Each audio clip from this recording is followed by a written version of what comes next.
Rain drummed against the floor-to-ceiling windows of Victor Belmont's corner office in downtown Manhattan, casting shifting shadows across his meticulously organized desk. The weather matched his mood as he reviewed the quarterly projections. Something wasn't adding up in the Asian markets, and it bothered him like a loose thread on an expensive suit. At 42, Victor had mastered the art of control. Every detail of his life ran with the precision of the Swiss watch adorning his wrist, from his morning protein shake to his evening portfolio review. Belmont Industries hadn't become a global powerhouse by leaving things to chance, and Victor hadn't become its youngest CEO by embracing uncertainty. The intercom buzzed, interrupting his concentration. "Mr. Belmont, there's an urgent call from Mount Sinai Hospital," his executive assistant's voice carried a note of concern he rarely heard. Victor frowned, glancing at his calendar, pristine and predictable like everything else in his life. "I don't have any appointments at Mount Sinai." "They're insisting, sir. They say it's about Marina Oliveira." The name hit him like a sudden gust of winter wind. Marina. 8 months had passed since their paths had crossed, since he'd ended things with the vibrant journalist who'd somehow slipped past his carefully constructed walls during a charity gala interview. She'd been different, challenging his perspectives, making him laugh despite himself. But different wasn't part of his plan. "Put them through," he heard himself say, his fingers tightening around his Mont Blanc pen. "Mr. Belmont?" A professional female voice came through the speaker. "This is Dr. Rebecca Chen from Mount Sinai's NICU. You're listed as Ms. Oliveira's emergency contact. She's given birth to a premature baby boy, but there have been complications." The pen slipped from his fingers, clattering against the mahogany desk. "Birth?" The word felt foreign in his mouth. "That's impossible. We haven't—" 8 months. The calculation hit him with the force of a physical blow. "Ms. Oliveira experienced severe preeclampsia. She's currently in critical condition and has fallen into a coma. The baby is in our neonatal intensive care unit. As the father, there are some urgent decisions that need to be made." Father. The word echoed in his head like a gunshot in an empty room. Victor stood, his chair rolling backward until it hit the window with a soft thud. Outside, the rain had intensified, distorting the city skyline into a blur of gray and flickering lights. There must be some mistake, he managed, even as his mind raced through memories of Marina, her last message he'd left unanswered, her attempted calls he'd blocked. "I wasn't aware of any pregnancy." "Mr. Belmont." Dr. Chen's voice softened. Slightly. "I understand this is shocking news, but time is critical. Your son needs immediate medical interventions, and we require parental consent. Ms. Oliveira named you specifically before losing consciousness." Victor's world, so carefully constructed, so meticulously controlled, began to crack around the edges. He thought of the merger documents waiting for his signature, the board meeting scheduled for tomorrow morning, the carefully plotted trajectory of his next 5 years. "I'll be there in 20 minutes, he heard himself say, already reaching for his coat. As he strode toward the elevator, his assistant called after him about the board presentation, the investors' call, the 1,000 threads that typically ruled his days. For the first time in his adult life, Victor Belmont let the threads unravel. The drive to Mount Sinai passed in a blur of windshield wipers and racing thoughts. Every red light felt like an eternity as questions bombarded his mind. Why hadn't Marina told him? What kind of complications? What did someone do with a premature baby? His expertise extended to hostile takeovers and market fluctuations, not incubators and infant care. The hospital loomed before him, its windows glowing like countless eyes in the gathering dusk. As he stepped through the sliding doors, the antiseptic smell hit him, so different from the leather and cologne atmosphere of his office. A nurse directed him to the 6th floor, where Dr. Chen waited, her scrubs carrying the weight of recent surgery. "Mr. Belmont," she extended her hand, her grip firm and reassuring. "Your son was born at 32 weeks. He's currently stable but requires respiratory support. Would you like to see him?" Victor nodded, unable to trust his voice. As they walked, Through the NICU's hushed corridors, he caught glimpses through windows. Tiny bodies in incubators, worried parents hovering nearby, machines beeping out the Morse code of fragile lives. They stopped at an incubator near the back. Through the clear plastic, Victor saw him, impossibly small, with tubes and wires creating a technological web around his tiny form. His skin was nearly translucent, his chest rising and falling with mechanical assistance. "He's fighting, hard," Dr. Chen said quietly. "But he'll need surgery to correct a heart defect. We need your consent within the next hour to proceed." Victor stared at the tiny being who had crashed into his life like a meteor, demolishing every wall and plan in his path. He thought of Marina, lying somewhere in this same hospital, fighting her own battle. He thought of all the control he'd prized, all the emotions he'd locked away in pursuit of success. None of it had prepared him for this moment. "The forms," he said, his voice rough. "I'll sign whatever you need." As he scrawled his signature across the medical documents, Victor Belmont understood with perfect clarity that his life would never be the same. The rain continued to fall outside, but inside this sterile room, with his son fighting for every breath, a different kind of storm was brewing, one that would reshape everything he thought he knew about himself, about love, and about what truly matters in life. The surgical consent forms felt heavy in Victor's hands as he watched his son being prepared for transport. In the harsh fluorescent light of the NICU, the reality of his situation began to crystallize. He wasn't just signing documents, he was holding a life in his hands. "The procedure will take approximately 4 hours, Dr. Chen explained, her calm voice anchoring him to the present. "Dr. Rodriguez is one of the best pediatric cardiac surgeons on the East Coast. Your son is in good hands." Your son. The words still felt foreign, like trying to speak a language he'd never learned. The tiny infant, he didn't even know if Marina had chosen a name, disappeared through double doors, leaving Victor standing in the sterile hallway, drowning in the unfamiliarity of helplessness. His phone buzzed incessantly. The board, members, his executive team, his assistant, all demanding answers about his sudden disappearance. With mechanical precision, he typed out a brief message to his COO. "Family emergency. Handle the Morrison merger. We'll contact tomorrow." Then, for the first time in 15 years, he turned his phone off completely. "Mr. Belmont?" A new voice interrupted his thoughts. A nurse with kind eyes and gray-streaked hair approached. "I'm Nancy, Ms. Oliveira's primary nurse. Would you like to see her?" Victor nodded, following Nancy through a maze of corridors to the ICU. The steady beeping of monitors created a rhythmic backdrop to their footsteps. Through the window, he saw Marina, so still, so unlike the passionate woman who had challenged him over dinner 8 months ago. Tubes and wires surrounded her, much like their son. "Talk to her," Nancy encouraged softly. "Some studies suggest coma patients can hear us." Victor entered the room, the antiseptic smell mixing with the faint trace of Marina's familiar jasmine perfume. He stood awkwardly at her bedside, years of boardroom confidence deserting him. "Marina," he began, then stopped. What could he say? "I'm sorry I ignored your calls. I'm sorry I was too focused on quarterly reports to notice you were carrying my child." The words stuck in his throat like shards of glass. A gentle knock interrupted his internal struggle. Dr. Chen stood in the doorway, her surgical cap in hand. "Mr. Belmont, do you have a moment? There are some decisions we need to discuss regarding the baby's post-operative care."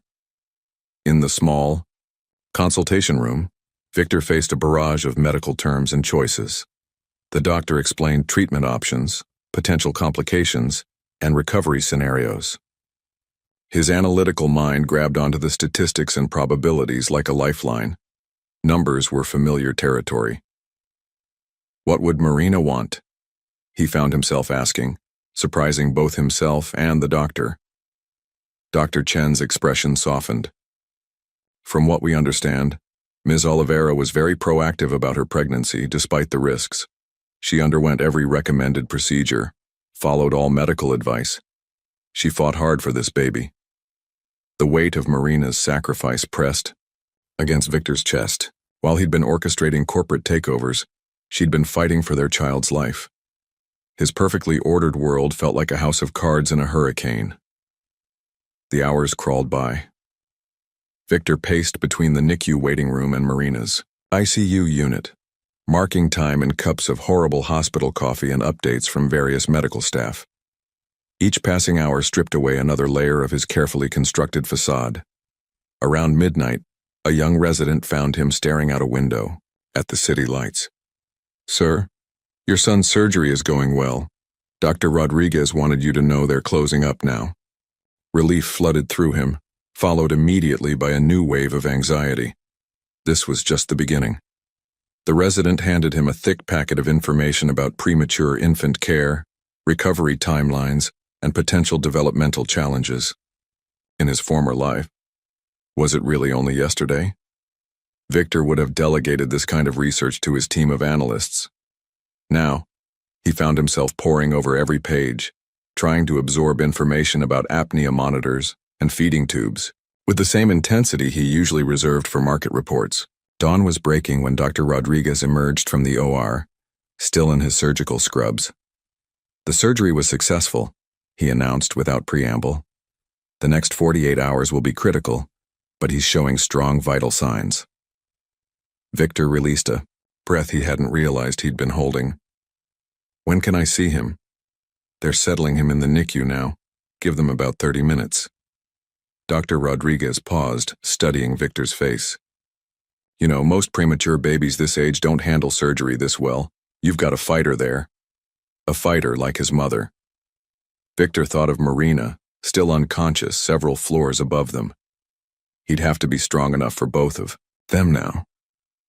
In the NICU, Victor stood over the incubator watching his son's tiny chest rise and fall. The nurse, a different one from the night shift, showed him how to read the monitors, explaining each beep and number.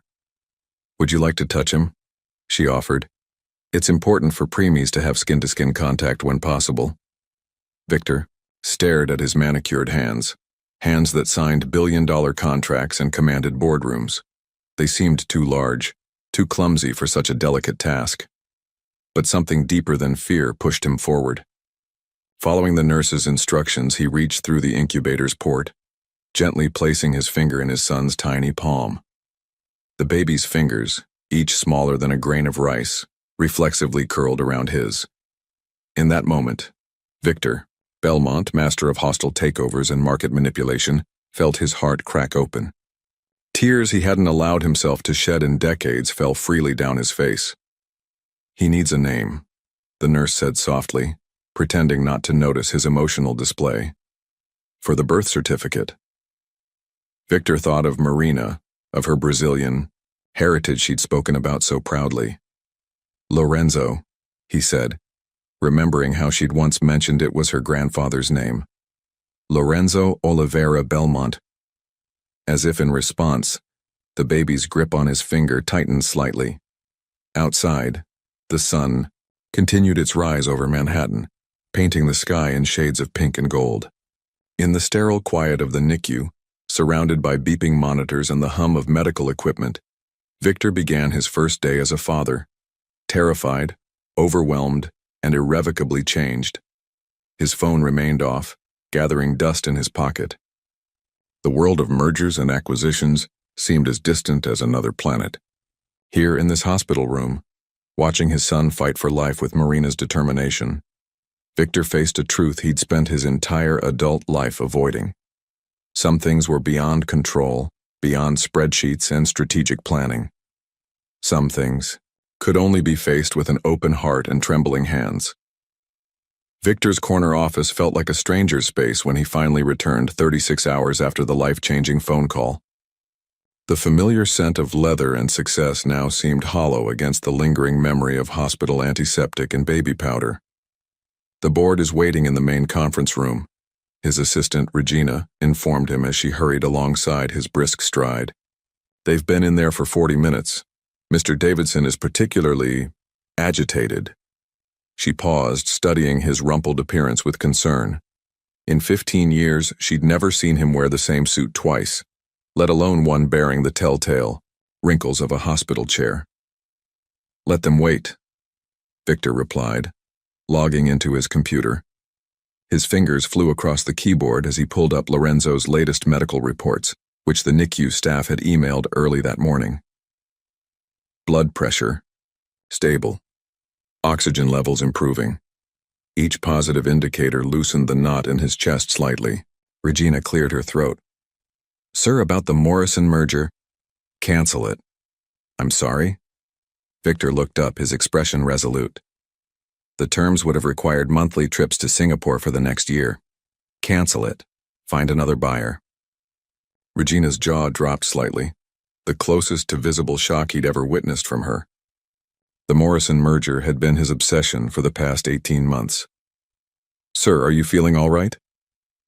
Before he could respond, his private line rang. The NICU number flashed on the screen, sending his heart rate skyrocketing. Belmont speaking. Mr. Belmont, this is Nurse Patel. Don't worry. Lorenzo is doing well. We just noticed he responds particularly strongly to voices during his morning care. We thought you might want to come for his next feeding time at noon.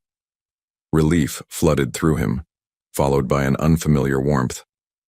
His son recognized voices, was learning, fighting. I'll be there.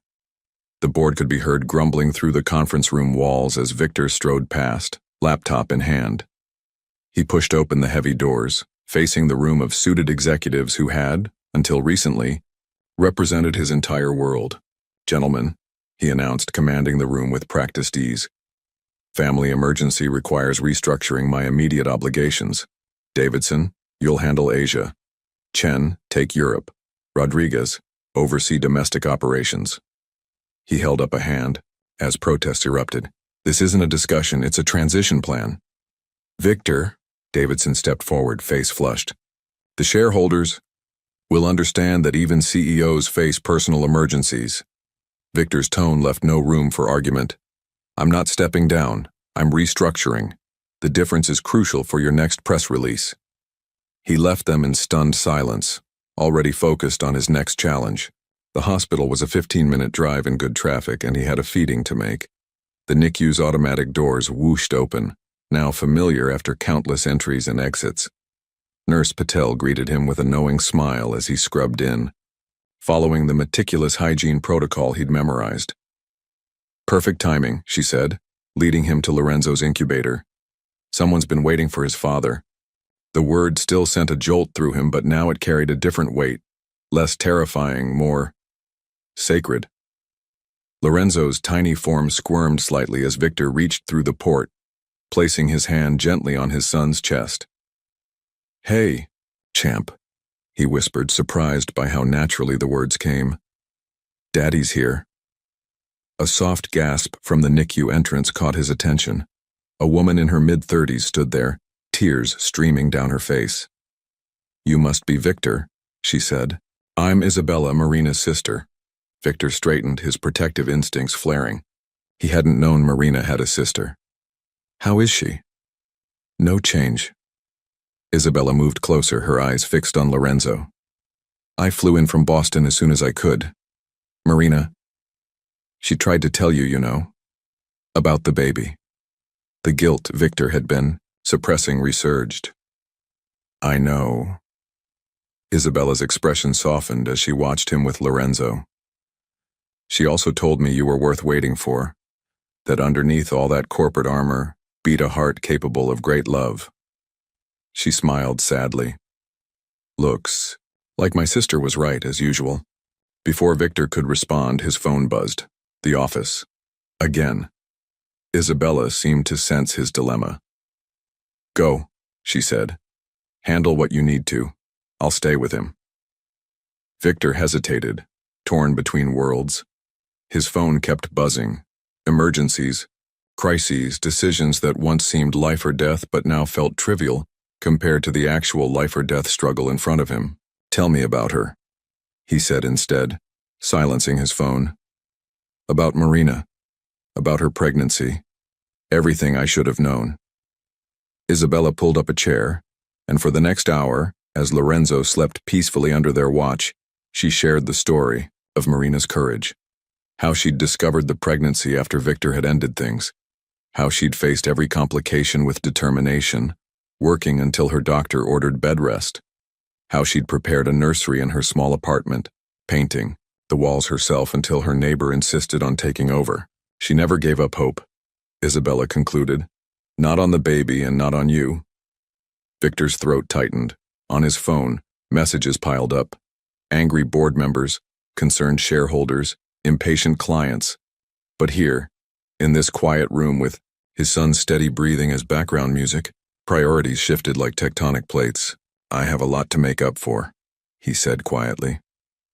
Yes, Isabella agreed. But you're here now. That's what matters. A nurse appeared with a prepared bottle. Feeding time, Mr. Belmont. Would you like to try? Victor looked at his watch. 3 missed meetings, 2 conference calls, and a shareholder presentation were waiting. The old Victor would have been halfway to the office already, delegating this task to someone else. But the old Victor didn't exist anymore. Show me how, he said, settling into the rocking chair as the nurse demonstrated proper feeding techniques. Lorenzo's tiny mouth latched onto the bottle, his eyes fluttering open briefly. Marina's eyes, dark and soulful. In that moment, watching his son take his first bottle feeding, Victor realized that success had many definitions. In the corporate world, it was measured in stock prices and market shares.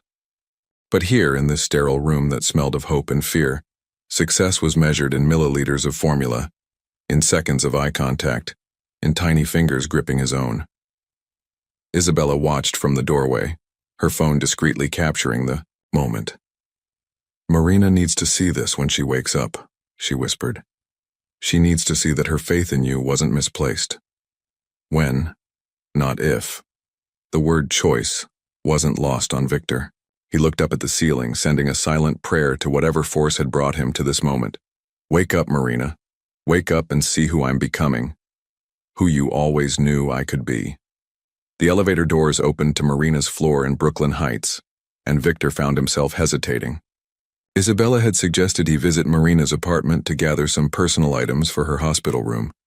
But standing here now, it felt like trespassing into a life he'd chosen to walk away from. Using the key Isabella had provided, he entered, apartment 7B. The space instantly struck him as quintessentially Marina, warm, lived in, with books stacked on every surface and throw pillows arranged in artful disarray. So different from his own sterile penthouse. The nursery door stood slightly ajar. Victor pushed it open, his breath catching at the sight. Soft yellow walls brightened the small room, and a hand-painted mural of stars decorated the ceiling. A white crib stood assembled in the corner, waiting for its occupant. On the changing table, folded onesies lay in neat stacks, each one tiny enough to break his heart. She painted those stars herself, you know, until I made her stop. Victor turned to find an elderly woman standing in the doorway, arms crossed. Her stern expression left little doubt about her feelings toward him. Mrs. Rodriguez, she continued, Marina's neighbor. I've heard plenty about you, Mr. Belmont.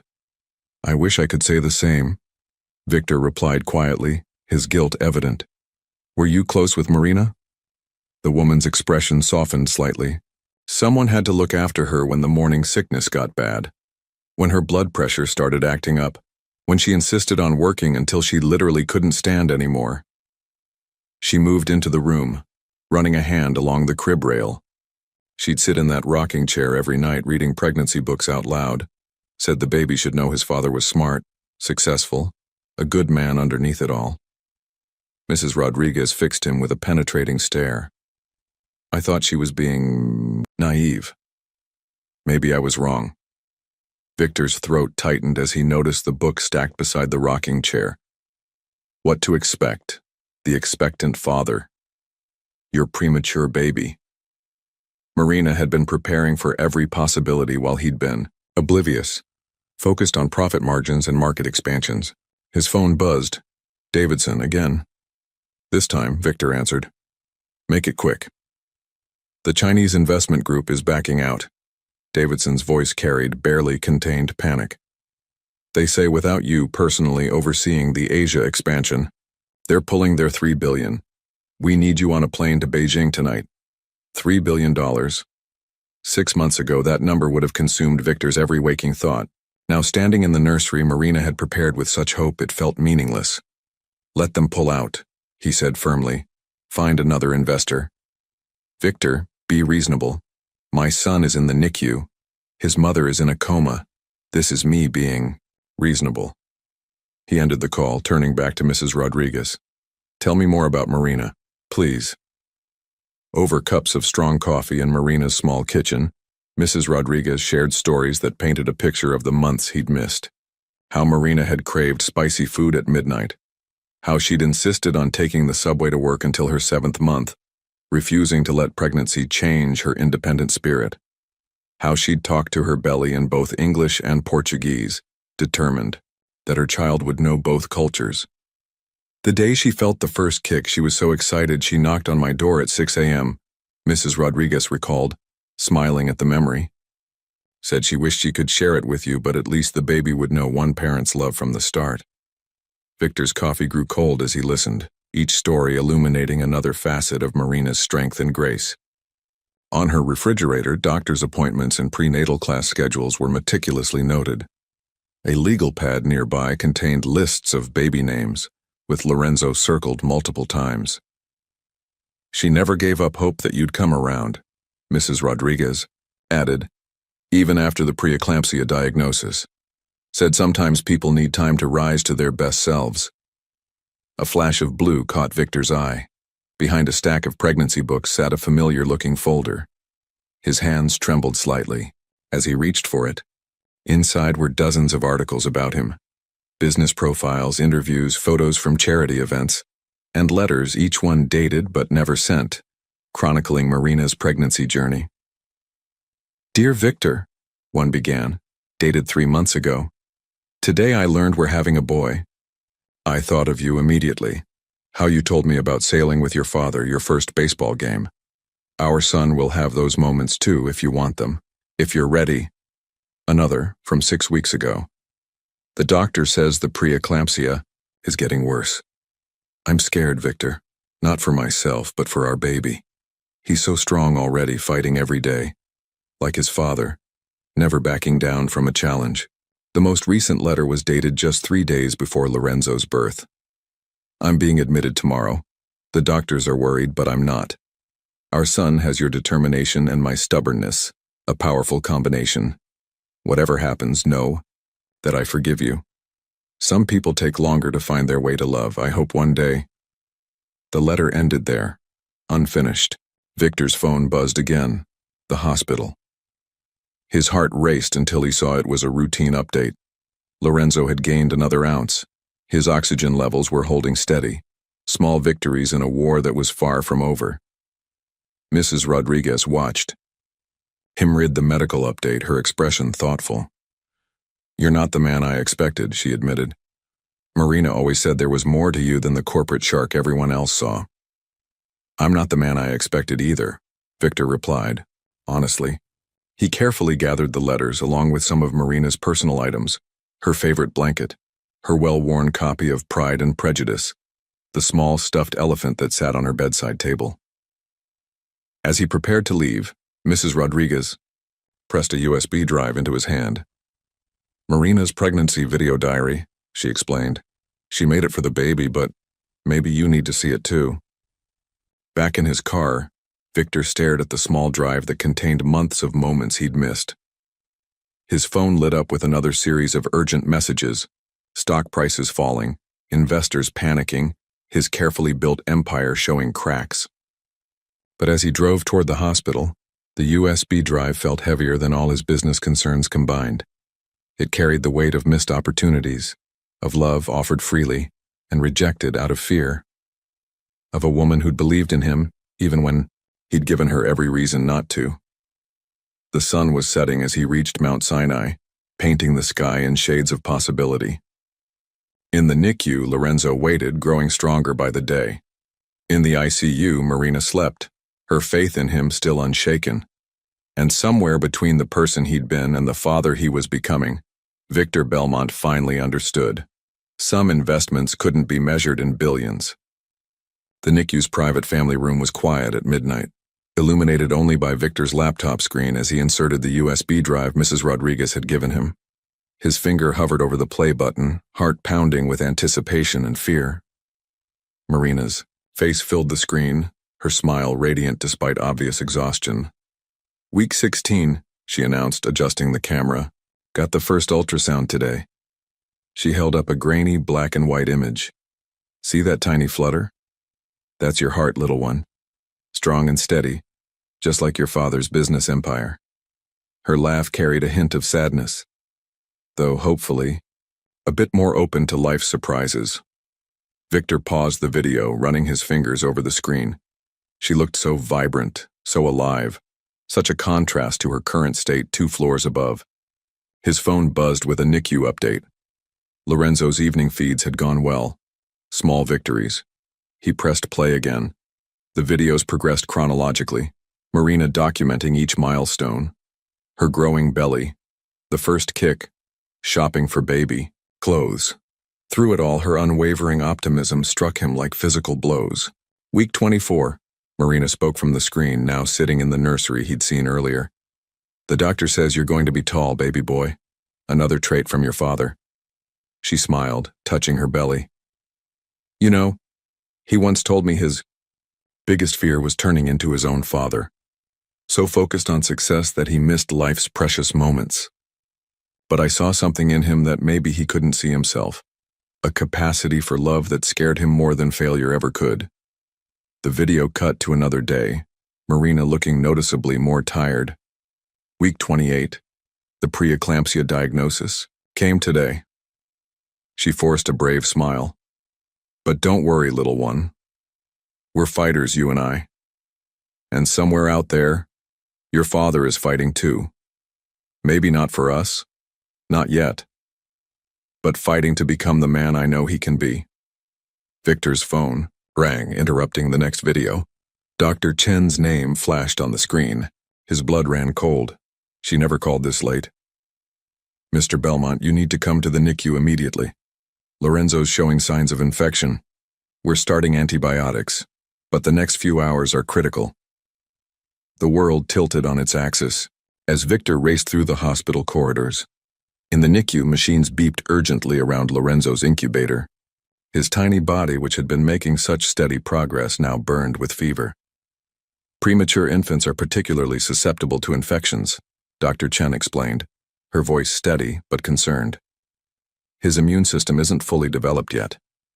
Victor pressed his hand against the incubator's plastic wall, feeling utterly helpless. "What can I do?" "Talk to him," Nurse Patel suggested, adjusting an IV line. "Skin-to-skin contact isn't possible right now, but he knows your voice." Victor pulled a chair close, ignoring the growing crowd of medical staff around them. "Hey, champ," he began hoarsely. "Remember what your mom said in those videos? We're fighters, you and her. And now me too. I'm here, Lorenzo. Daddy's right. Here." The night stretched endlessly, marked by vital sign checks and antibiotic doses. Victor alternated between watching the monitors and continuing Marina's videos on his phone, drawing strength from her recorded courage. "Week 30, Marina spoke softly from the screen, now confined to hospital bed rest. "The doctors want to delay labor as long as possible, but this little guy seems eager to meet the world." She caressed her belly, her expression serene despite the medical equipment surrounding her. "I've been thinking about names.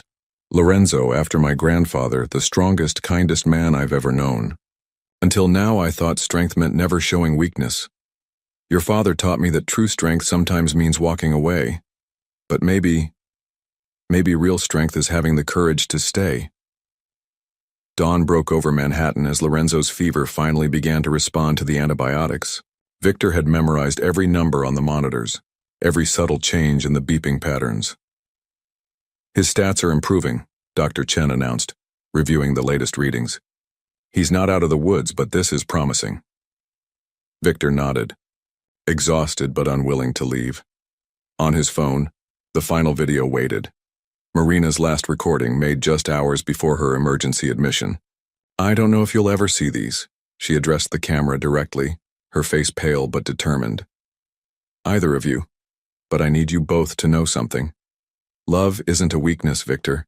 And Lorenzo, she touched the screen gently. Your father has the biggest heart of anyone I've ever met.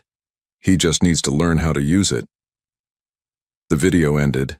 In the NICU's morning light, Lorenzo's color was improving, his tiny chest rising and falling more steadily.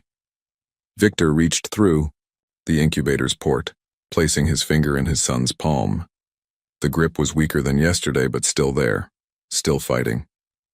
Isabella arrived for her morning visit, stopping short at the sight of medical equipment surrounding Lorenzo. What happened? Infection, Victor explained, not taking his eyes off his son. But he's improving. He's strong, like his mother. Isabella touched his shoulder gently.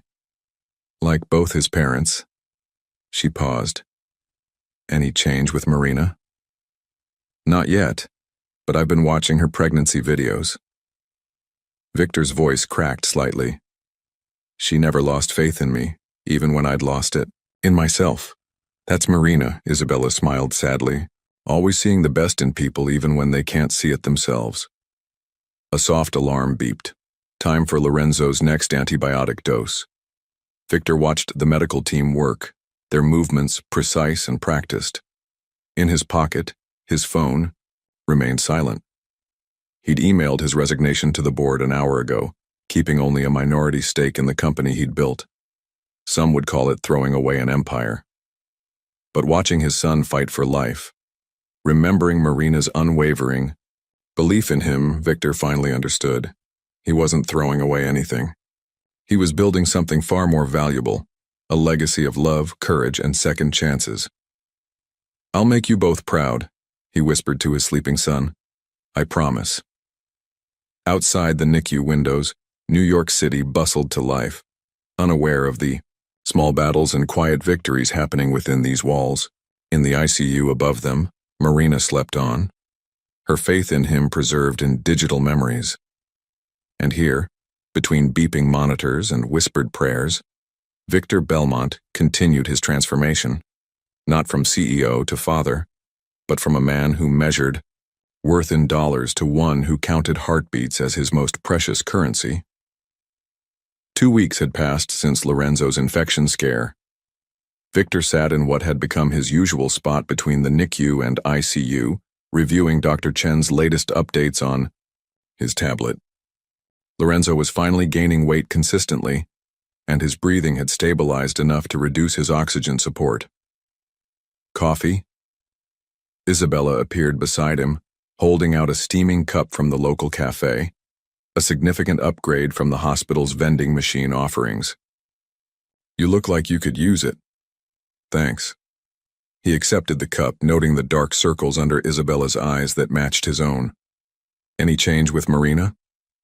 Nothing yet, but Isabella's phone chimed with a text. Her eyes widened. That was Mrs. Rodriguez, Marina's neurologist, called her. They detected increased brain activity this morning. Victor was on his feet instantly, coffee forgotten. What does that mean? They're not sure yet, but it's the first significant change since... She didn't need to finish the sentence. They both remembered the day Marina had fallen into the coma all too clearly. In Marina's ICU room, Dr. Adams, her neurologist, was already reviewing the latest readings. The changes are subtle but promising, she explained, showing them the brain activity charts. We're cautiously optimistic. Victor studied Marina's face, searching for any visible sign of the internal changes the machines were detecting. Her hand lay pale against the white hospital sheets, and for the first time since this all began, he reached for it. The baby's doing better, he told her softly. He gained another 4 ounces this week. Nurse Patel says he's the most determined preemie she's ever seen. He squeezed her hand gently. He gets that from you. A slight flutter against his palm made him freeze. Doctor? Dr. Adams moved quickly to Marina's side, conducting a series of quick tests. Ms. Oliveira, can you hear us? The flutter came again, definitely a finger movement. Victor's heart raced as he watched Marina's eyelids twitch slightly. This is very encouraging, Dr. Adams said, making notes in her chart. Keep talking to her. Familiar voices can help during emergence from a coma. Isabella took Marina's other hand, speaking rapidly in Portuguese. Childhood memories and family jokes that Victor couldn't understand but recognized as love made audible. His phone buzzed with the NICU's number. Lorenzo's due for his afternoon care, he said reluctantly. I should go, Isabella nodded. I'll stay with her. She'd want you with him. In the NICU, Nurse Patel was already preparing Lorenzo's feeding supplies. Perfect timing, Dad. Someone's getting hungry. The full title still gave Victor a warm feeling, even after weeks of hearing it. He settled into the rocking chair, accepting the bottle with practiced ease. Lorenzo's dark eyes, Marina's eyes, focused on him as he ate. One tiny hand wrapped around Victor's finger. Your mom moved her fingers today, he told his son, softly. She's fighting her way back to us, just like you fought off that infection.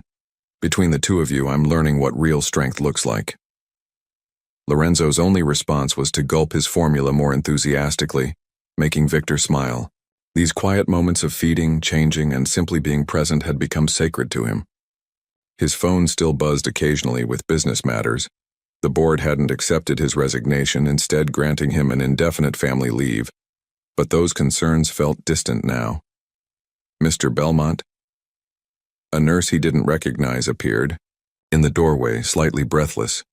You need to come to the ICU, Ms. Oliveira, she's awake. Victor's heart stopped. What? They just extubated her.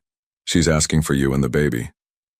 Looking down at Lorenzo, still contentedly feeding, Victor felt torn in two.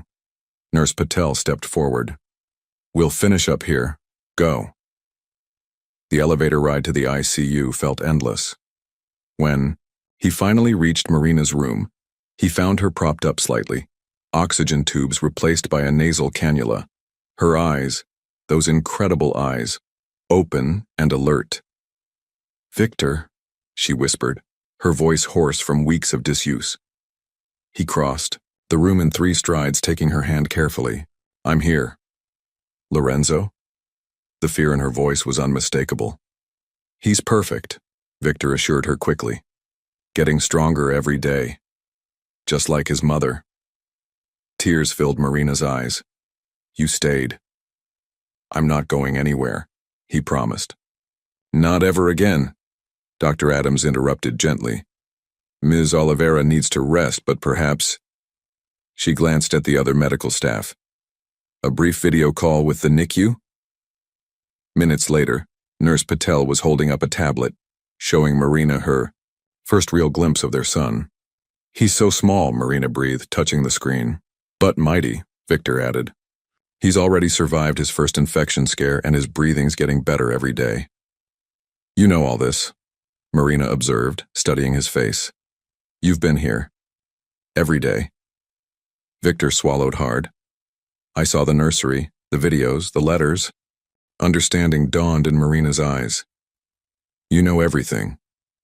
Not everything, he corrected her. But I'm learning. About strength, about love, about what really matters. He squeezed her hand. You were right about me, even when I was wrong. About myself. Marina's eyes drooped slightly. The short conversation had clearly exhausted her, but her grip on his hand remained firm. Tell me about him, she murmured. Tell me everything I missed. So Victor did. He told her about Lorenzo's first bottle feeding, his strong grip, his preference for being spoken to in Portuguese, thanks to Isabella's daily visits. He described the way their son fought off the infection, how he gained weight gram by precious gram, how he seemed to recognize voices and respond to touch. I watch your videos with him, Victor admitted. So he knows your voice too. Marina's smile was tired but radiant. You're already a wonderful father. I'm trying to be worthy of the faith you had in me, he replied softly. Both of you. A gentle tap at the door revealed Isabella, who rushed to embrace her sister, crying and laughing simultaneously. Dr. Adams followed, ready to conduct more thorough neurological tests now that Marina was more awake. I should get back to Lorenzo, Victor said, reluctantly releasing Marina's hand. His evening care routine. Go, Marina smiled. Take care of our son. The word our carried such weight, such promise. In the NICU, Lorenzo was sleeping peacefully, his vital signs strong and steady. Victor touched the incubator gently. Your mom's awake, champ. She can't wait to meet you properly. Outside the hospital windows, the setting sun painted the sky, in shades of new beginnings. In the ICU, Marina was finally awake, her faith in him vindicated. And here in the NICU, their son continued to grow stronger, proving that sometimes the smallest fighters had the biggest impact. Victor Belmont, who had once measured success in market shares and profit margins, now counted his wealth in heartbeats, smiles, and second chances. The empire he'd spent his life building seemed insignificant compared to the family he was just beginning to know. A family built not on control and power, but on faith, forgiveness, and the kind of love that transforms. 3 days after waking from her coma, Marina sat in a wheelchair beside her hospital bed, determination etched on her face as she worked with the physical therapist. Her muscles, weakened from weeks of disuse, protested every movement, but she pushed through each exercise with unwavering focus. That's enough for today, the therapist advised, noting Marina's exhaustion. You're making remarkable progress, but recovery is a marathon, not a sprint. The NICU is only 2 floors down, Marina argued, her voice stronger than it had been, but still carrying the rasp of recent intubation. I need to be strong enough to see my son. Victor, who had been quietly observing from the doorway, stepped forward. Dr. Chen said maybe tomorrow, if your latest tests come back clear. The past 3 days had settled into a new rhythm. Victor split his time between Lorenzo's care and Marina's room, serving as a living bridge between mother and child. Each night he would tell Marina every detail of Lorenzo's day, his weight gain, his increasing alertness, the way he responded to voices and touch. Show me the new pictures, Marina requested, settling back against her pillows. Victor pulled out his phone, scrolling to the latest photos of Lorenzo. He looks bigger already. Gained another 2 ounces, Victor confirmed proudly. The nurses say he's their star student in the weight gain department. Marina touched the screen gently. His eyes are open in this one. They're like yours, Victor finished. Exactly like yours. He hesitated, then added, I've been reading him the books from your apartment, the Portuguese ones. I probably butcher the pronunciation, but… Marina's eyes filled with tears. You're trying to give him both worlds, like I wanted. I'm trying to give him everything you planned for him, Victor admitted. Everything I should have been part of from the beginning. Before Marina could respond, Dr. Chen appeared in the doorway. I have good news, she announced, reviewing her. Ably, your latest CT scan and blood work both look excellent. If you feel up to it, we can arrange a NICU visit tomorrow morning. Marina's grip on Victor's hand tightened. Really? Really? Dr. Chen smiled. We'll need to take precautions. Mask, gown, limited time. But you can meet your son properly. That night, Victor stayed later than usual in Marina's room, helping her practice moving from the bed to the wheelchair, watching her work through her therapy exercises with renewed determination. When exhaustion finally overtook her, he read to her from the same pregnancy book she'd read during her hospital bed rest, their shared words building bridges across lost time. Morning arrived with a sense of electric anticipation. Victor helped Marina dress in a fresh hospital gown while Isabella arranged her hair, both of them pretending not to notice her tears of frustration when simple movements proved challenging. Lorenzo's already had his morning care, Victor reported, checking his phone. He's awake and alert, perfect timing. The journey to the NICU felt both endless and too quick. Marina gripped the wheelchair's armrests as they approached the washing station, following every sterilization protocol with religious dedication. When they finally entered the NICU proper, she gasped softly at the sight of the incubator where their son lay. Ready? Victor asked gently, positioning her wheelchair. Marina could only nod, overwhelmed by emotion as she got her first real look at Lorenzo. His tiny form moved slightly, one hand reaching up as if in greeting. He knows. His mama's here. Nurse Patel smiled, adjusting his monitors. Would you like to touch him? Marina looked uncertain. Can I? With all the tubes? Here. Victor guided her hand to the incubator's port. Just like this. The moment Marina's finger touched Lorenzo's tiny palm, something electric passed through the room. The baby's fingers curled reflexively around his mother's touch, and Marina's sob of joy seemed to come from somewhere deeper than words could reach. Hi, meu amor, she whispered in Portuguese. Mama's here. I'm finally here. Victor watched them together, his own vision blurring with tears. All the moments he'd thought lost, the pregnancy, the preparations, the dreams of their future, seemed to collapse into this single point of connection between mother and child. Talk to him, he encouraged softly. He loves voices. So Marina did. She told Lorenzo about the stars she'd painted on his nursery ceiling, about the lullabies she'd sung to him during her bed rest, about her dreams for his future. She switched between English and Portuguese, her voice growing stronger with each word. Lorenzo responded to her voice, turning his head slightly toward the sound. His vital signs, displayed on the nearby monitor, showed his contentment through steady rhythms that Victor had learned to read like a second language. You've been taking such good care of him, Marina said to Victor, not taking her eyes off their son.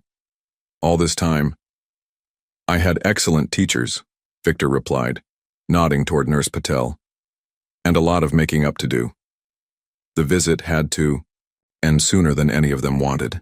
Hospital protocols and Marina's still fragile health demanding restraint. But as Victor wheeled her back to her room, something had fundamentally shifted in their shared universe. Thank you, Marina said as he helped her back into bed, for being the father I always knew you could be. Victor sat beside her, taking her hand. I've been watching your video diaries with him every day, showing him how strong his mother is, how much you loved him before either of us knew how much we needed him. Marina's eyes filled with fresh tears. I was so scared you'd never know about him, that my faith in you was just wishful thinking. Your faith changed me, Victor admitted. Seeing our son fight for every breath, watching him grow stronger. Each day, it taught me what real courage looks like, what real love looks like. A soft knock interrupted them, Dr. Chen with Marina's latest test results. Everything looks good, she reported. If this progress continues, we can start discussing your discharge planning soon. Marina's hand tightened around Victor's. But Lorenzo will still be here getting stronger every day, Victor assured her. And so will I. We need to talk about arrangements, Marina said once they were alone again. My apartment. Move in with me, Victor said suddenly. Not just for now, for good. The penthouse has plenty of space. It's closer to the hospital. He paused, gathering courage. And I want us to be a real family, if you'll give me the chance. Marina studied his face, the face she'd never stopped believing in even when he'd stopped believing in himself. Are you sure? Your work? I'm sure about what matters now, Victor replied firmly. You, Lorenzo, us. The rest is just details. Outside, New York City continued its eternal rhythm. In the NICU 2 floors below, their son slept peacefully, growing stronger by the day. And here, in this quiet hospital room, Victor and Marina began to weave together the torn pages of their story into something new, something stronger for having been broken and rebuilt. Tell me about his morning routine again, Marina requested, settling back against her pillows. I want to know everything. So Victor did, painting pictures with words of their son's daily life, watching Marina drink in every detail like water in a desert. Each story was a thread connecting them, binding their fractured past into a future full of promise. In the, soft afternoon light, they began to plan their new life together. Not the life they might have had without the pain and separation, but something deeper, tempered by trial and transformed by love. a life built not on perfect beginnings but on the courage to begin again. Marina stood in the doorway of Victor's penthouse, leaning slightly on her walking cane, taking in the stark modernist design and floor-to-ceiling windows. The contrast between this space and her cozy Brooklyn apartment couldn't have been more dramatic. "I know it's different," Victor said, watching her expression carefully. "We can change anything you want. Make it more." The NICU's rooming-in suite felt like a strange hybrid between hospital and home. Medical equipment shared space with homey touches. A comfortable sofa bed, soft lighting, and family photos Marina had insisted on bringing. Victor wheeled in their suitcase while Marina carefully settled into the rocking chair, both of them watching as Nurse Patel and Dr. Chen prepared to bring Lorenzo. "Remember," Dr. Chen advised, "this is a trial run. We're right outside if you need us, but the goal is to handle everything yourselves. Feeding, monitoring, care routines. Think of it as a dress rehearsal for home." Marina gripped Victor's hand as they brought Lorenzo in. At 2 months old, he'd nearly doubled his birth weight, though he still seemed impossibly small. The supplemental oxygen tube had been replaced by occasional monitoring, and his color was stronger every day. "Ready to spend some quality time with Mama and Daddy?" Nurse Patel cooed as she transferred Lorenzo to Marina's arms. The baby blinked up at them, his dark eyes alert and curious. "The monitors will alert us if there are any concerns," Dr. Chen explained, pointing out the equipment. "But try to trust your instincts too. You know your son." After the medical team left, Victor and Marina found themselves truly alone with Lorenzo for the first time. The responsibility felt enormous. "He's due for a feeding in 20 minutes, Marina noted, checking the schedule they'd memorized. "Should we warm the bottle now or—" A small whimper from Lorenzo interrupted her planning. Within seconds, the whimper became a full cry, their first time handling his distress without nurses nearby. "Hey, buddy." Victor knelt beside the rocking chair, touching Lorenzo's tiny hand. "What's wrong?" Marina shifted him slightly and the crying intensified. "Maybe he's already hungry. The nurses said he might not follow the exact schedule." "I'll get the bottle ready." Victor moved to the prepared station, following the precise temperature and mixing instructions they'd practiced. His hands, once steady in billion-dollar negotiations, shook slightly as he tested the milk on his wrist. Lorenzo's cry grew more insistent. Marina tried to remain calm, remembering their classes about preemie care. "Shh, amor. Daddy's coming with your bottle." The first feeding went smoothly enough, but the real challenges began at midnight. Lorenzo wouldn't settle after his late feeding, his fussing keeping them all awake. Every slight sound sent them rushing to check his breathing, the monitors beeping occasionally with readings that seemed ominous in the dark. "Maybe we should call the nurse," Marina whispered at 2 a.m., dark circles forming under her eyes. "Let's try one more thing," Victor suggested.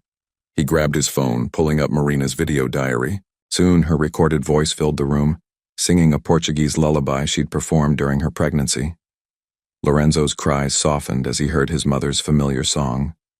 Marina joined in with her recorded self, her voice harmonizing with the past version as Victor gently swayed with their son. By dawn, they were exhausted but triumphant. They'd handled 4 feedings, 3 diaper changes, and countless moments of anxiety without calling for help once. "You're doing great," Dr. Chen encouraged during morning rounds. "His vitals are perfect, and he's maintaining his temperature beautifully." The second day brought new challenges. Lorenzo spit up an entire feeding, setting off a chain of worried measurements and cleanup. Marina's pain levels increased from the constant movement, forcing her to rely more on Victor. But with each challenge, they found their rhythm, moving around each other with growing confidence. "Remember when you first came to the NICU?" Nurse Patel asked Victor during an afternoon check. "You were terrified to even touch the incubator. Now look at you.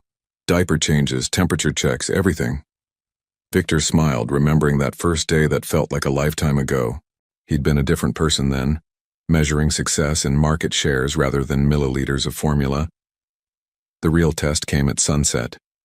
Lorenzo's oxygen levels dipped slightly, nothing dangerous but enough to set off a warning beep. Before either parent could panic, Marina remembered their training. Position change, she directed calmly. Victor adjusted Lorenzo's position, and within minutes, the numbers stabilized. "We did it," Marina breathed.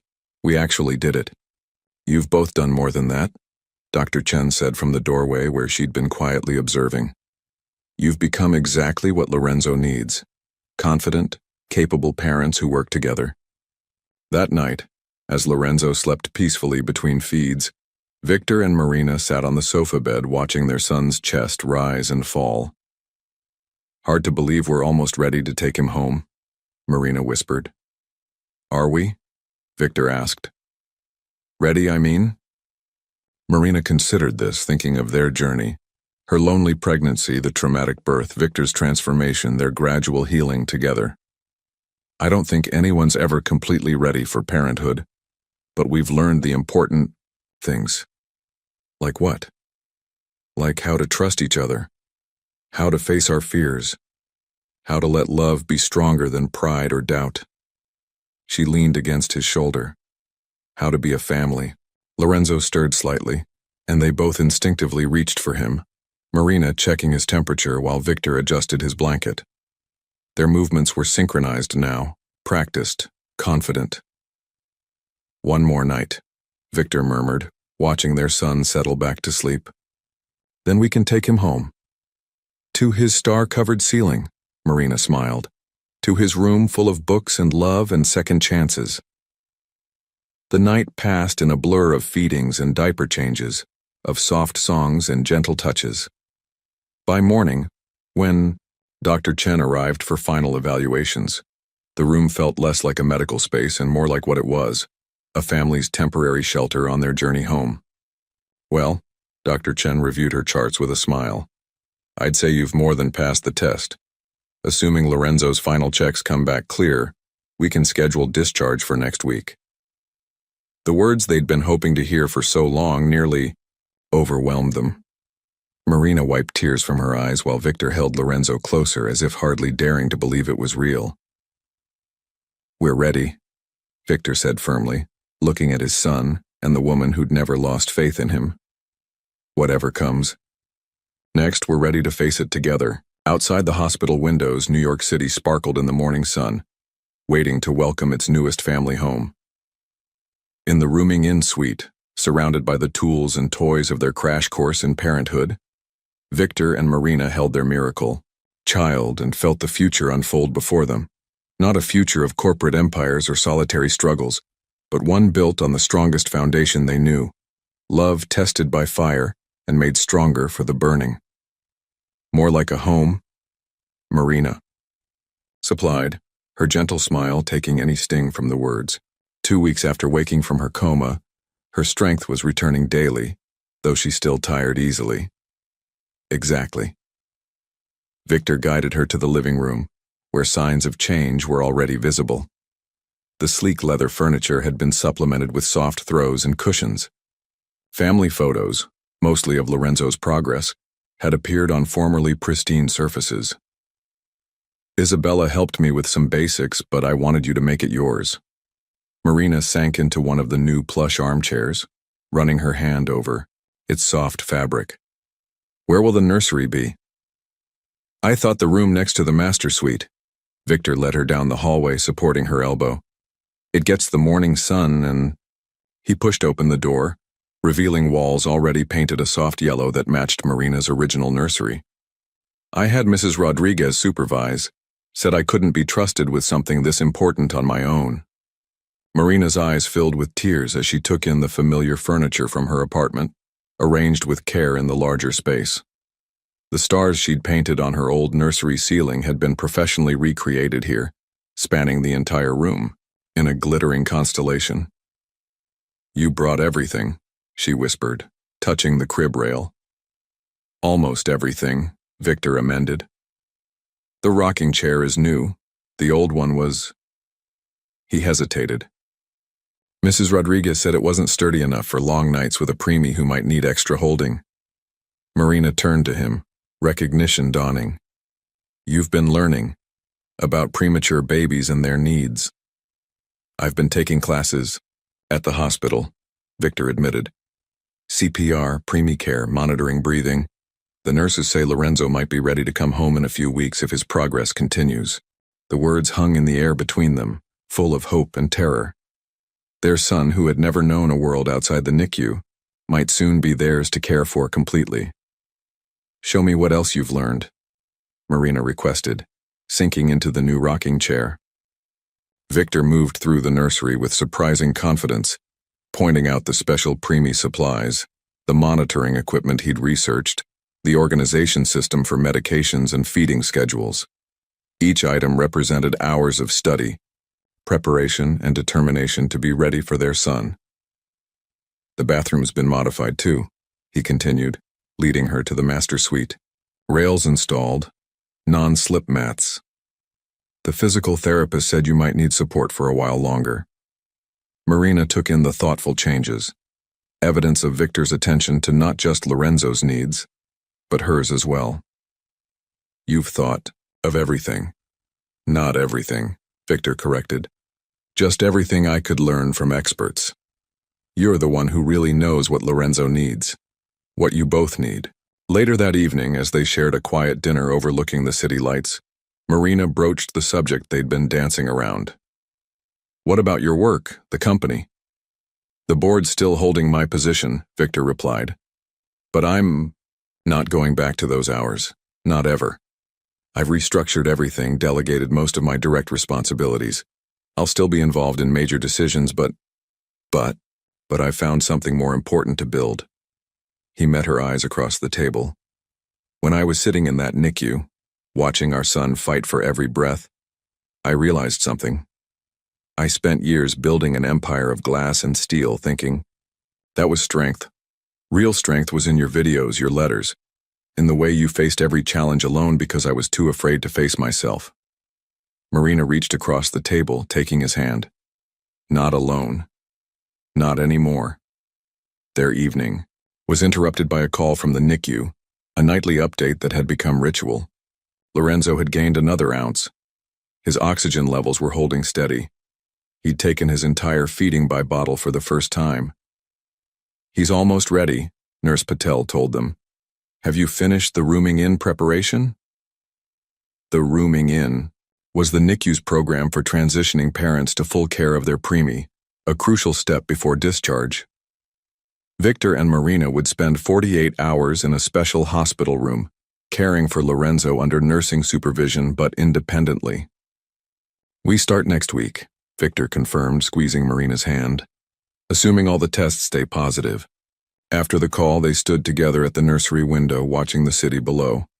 The room behind them was ready, waiting for its tiny occupant. But preparing a space was the easy part. Merging their lives, learning to trust not just each other but themselves as parents, that was the real challenge. "I'm scared," Marina admitted softly. "What if I'm not strong enough yet? What if he needs something and I can't?" "Then I'll be here," Victor promised. "We'll learn together, make mistakes together, figure it out together." A soft chime from Marina's phone interrupted them, a reminder for her evening physical therapy exercises. Victor watched as she worked through each movement with determination, building strength for the days ahead. "I've been thinking," he said as he helped her with her stretches, "about Lorenzo's birth certificate. I'd like to make it official.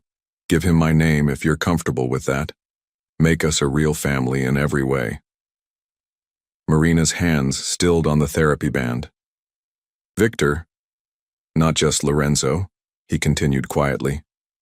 "I want it all, Marina. The sleepless nights, the first steps, the parent-teacher conferences years from now. I want Sunday mornings in this rocking chair and family dinners at that table. I want to finish the story we started." "Even the messy parts?" Marina challenged gently. "The days when nothing goes according to plan? When corporate efficiency meets baby chaos? Especially those parts." Victor knelt beside her chair. "I spent too long hiding from the beautiful mess of real life, running from anything I couldn't control. But you and Lorenzo taught me that the best parts of life are the ones you can't plan for." Marina touched his face, her eyes soft with understanding. "We'll need to repaint the living room. That white won't survive baby handprints. Already ordered samples, Victor smiled. Mrs. Rodriguez is coming tomorrow to help choose colors. She says I have acceptable taste in baby furniture, but can't be trusted with walls. A laugh bubbled up from Marina's chest, a sound of pure joy that seemed to fill the sterile penthouse with warmth. Soon these rooms would echo with infant cries and lullabies, with the chaos of bottles and midnight feedings, with the countless small moments that transformed houses into homes. One day at a time, Marina said softly, echoing the NICU nurse's favorite phrase. One day at a time, Victor agreed, helping her to her feet. Together, they walked the space that would become their family's world, pointing out changes still needed, planning for the life they would build. In the nursery, the painted stars gleamed softly in the city lights. Below them, the crib waited, ready to hold their greatest dream. And in the quiet of the evening, surrounded by evidence of past mistakes and future promises, Victor and Marina began to write the next chapter of their story. Not a perfect tale, but a real one, made stronger by its broken places and sweeter for being hard-won. The day Lorenzo was discharged from Mount Sinai dawned bright and clear, the kind of autumn morning that made Manhattan sparkle. Victor drove with unprecedented caution, hyper-aware of the precious cargo in the specially designed car seat where Marina sat beside their son, her hand never leaving his. The security team swept the penthouse again this morning, Victor mentioned, stopping at a yellow light he would have once rushed through. Air purifiers are running, temperature's perfect, and Mrs. Rodriguez has been cooking enough Brazilian food to feed an army. Marina smiled, recognizing his nervous chatter for what it was, the same anxiety thrumming through her own veins. After 93 days in the NICU, they were finally bringing their son home. The penthouse lobby had been cleared of all other residents, a path carefully orchestrated for Lorenzo's first journey home. As they rode the private elevator, Marina hummed softly, the same Portuguese lullaby that had soothed him during their rooming-in trial. The doors opened to reveal a transformed space. Gone was the stark modernist showcase Victor had once called home. In its place stood a warm, lived-in sanctuary. Family photos lined the walls, Lorenzo's NICU progress, Marina's first time, holding him, Victor learning to give bottles.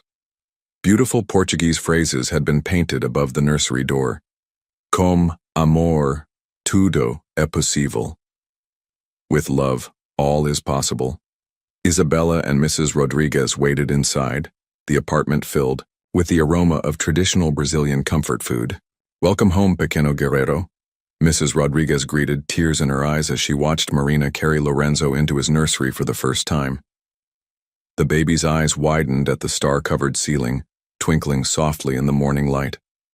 Marina settled into the rocking chair while Victor knelt beside them, all three taking in this moment they'd dreamed of for so long. I have something for you, Victor said softly, reaching into his jacket. He pulled out an envelope, handling it with reverence. The official birth certificate came today, Lorenzo Oliveira Belmont. Marina traced the names with her finger, her vision blurring. It's real. All of it's finally real. There's something else too. Victor pulled out a small velvet box. I was going to wait, do something elaborate, but this moment feels right. He opened the box, revealing a stunning, yet understated ring. I love you, Marina. I love our son. I love the family we're becoming. Marry me? Marina looked from the ring to their son, then back to Victor's face. The face that had transformed from corporate mask to devoted father, from stranger to partner. Yes, she whispered. Yes to everything. The moment was interrupted by Lorenzo's hungry cry, a sound that now sparked confidence rather than panic in both parents. They moved in practice synchronization, Victor preparing a bottle while Marina adjusted their son's position. You know, Isabella observed from the doorway, watching them work together. Some people spend years building a family. You three built yours in 93 days. Not built, Marina corrected, accepting the warm bottle from Victor. Found. We found our way to each other. Later that evening, after Isabella and Mrs. Rodriguez had gone home with promises to Return the next day. Victor and Marina sat in the nursery, watching Lorenzo sleep in his crib. The city lights twinkled beyond the windows, matching the stars above. I keep thinking about that phone call, Victor mused. How differently things could have gone if I'd ignored it. If I'd sent someone else to the hospital. But you didn't. Marina squeezed his hand. You came yourself. You stayed. You changed. You changed me, he corrected. You and Lorenzo. You showed me what real strength looks like. A small sound from the crib drew their attention. Lorenzo stirred slightly and both parents tensed, ready for action. But he simply sighed, his tiny hand curling around the edge of his blanket, Marina's handiwork from those long bed rest days. We should get some sleep, Marina suggested. The nurses said to rest when he rests. But neither moved. The moment felt too precious to break. Their first night at home, their little family complete and together. Victor's phone buzzed softly. A text from Davidson about a major market shift in Asia. Once such news would have sent him rushing to his office. Now he silenced the phone without even reading the full message. I used to think I was building something important, he said quietly. An empire of glass and steel. But sitting here, watching our sons sleep, I finally understand what really matters. Marina stood, wrapping her arms around him from behind. Through the windows, dawn was breaking over Manhattan, painting the sky in shades of new beginnings. In his crib, Lorenzo slept peacefully, his breathing strong and steady. The monitors they'd once depended on were gone, replaced by trust in their ability to care for their son. What happens now? Marina asked softly. Victor turned to face her, drawing her close. Now we live our story. The messy, beautiful, unpredictable story of us. No more hiding from love, no more running from what matters. No more perfect plans, just perfect moments. He smiled, glancing at their sleeping son. Like this one. Lorenzo stirred again, this time with the small whimper that they now recognized as his prelude to waking. Both parents moved automatically to their positions, Marina to the rocking chair, Victor to the bottle warmer they'd practiced using dozens of times. As the sun rose over their first morning at home, the little family fell into their rhythm, not the rigid schedule of Victor's corporate life or the controlled chaos of the NICU, but something new, something theirs. A dance of three hearts beating in sync, of love tested by fire and tempered by trust, of a future built not on careful plans, but on faith in each other. In his crib below the painted stars, Lorenzo Oliveira Belmont slept safely, watched over by parents who had learned that life's greatest victories aren't won in boardrooms or measured in dollars, but in the quiet moments between heartbeats, in the courage to change, and in the love that transforms strangers into family. Victor and Marina stood together, watching their miracle child, their hands intertwined and their hearts full. Outside, New York City awakened to another day of endless possibilities. But inside this room, under a ceiling of stars, their own possibility had already bloomed into reality. A love story written not in grand gestures or perfect moments, but in the beautiful, breakable, magnificent truth of three hearts finding their way home. When have you faced a moment like Victor, where everything you thought mattered suddenly changed in a single phone call? How did it transform your definition of success? Leave your opinion in the comments. Thank you for watching. If you enjoyed the story, please subscribe to our channel and leave a comment below letting us know what you thought. Your feedback and support mean a lot to us. Stay tuned for more exciting stories.